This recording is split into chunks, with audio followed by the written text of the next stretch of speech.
Hello, everyone. It's Nora here. I get a lot of questions about ear training, and I have perfect pitch, so I thought let's just get into it.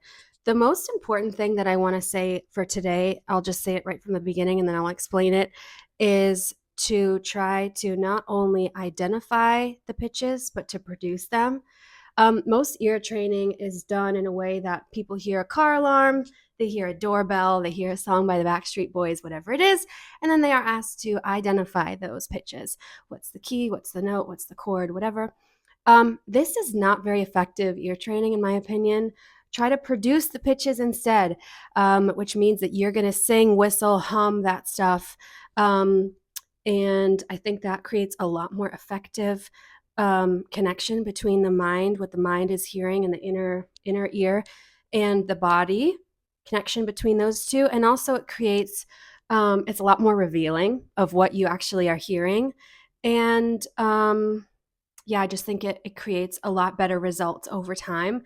So here's 3 ways that you can do that.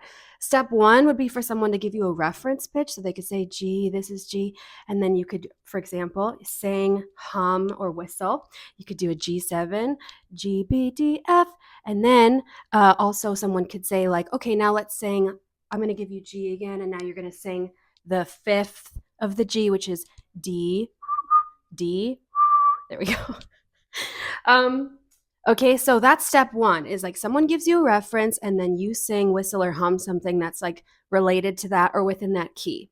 Okay, so that's step one. Step two would be for someone to give you a reference that is far away from the thing that you're going to produce. So for example, someone could give you A flat, A flat. Yes, that's A flat. And they could say, why don't you sing a C7? So in that case, the C, da, da, da, that is quite far from the A flat that you started from. So that's a way to train your ear to go from a reference point to singing, humming, or whistling something that is unrelated harmonically. Of course, everything is related harmonically because in Western music, there's 12 notes, but you get what I'm saying. Not as straightforward as the first example. And then the third example, which is something I like to do. This is a little bit crazy, but it's fun.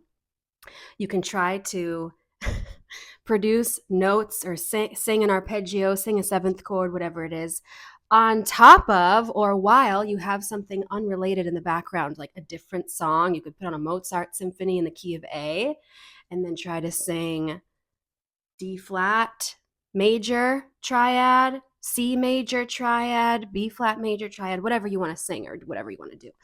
So whenever there's outside noise happening or you're standing by a nightclub and you're hearing a different song, see if you can produce something that's in tune, whistling, humming, singing, whatever it is, that is not in that key or not related to that. Obviously, that's a very cacophonous exercise, but it is kind of fun and it's very interesting to try to just settle within your mind despite the distracting noise. Settle within your mind and really try to hear clearly what you are hearing. And so that's why it's important not just to identify, but to produce the pitches, because you really know what you are hearing in your mind's ear, mind's eye, mind's ear.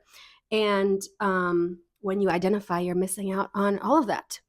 And also, people are often just guessing, which doesn't also help with ear training. Okay, so good luck. Good luck, everyone.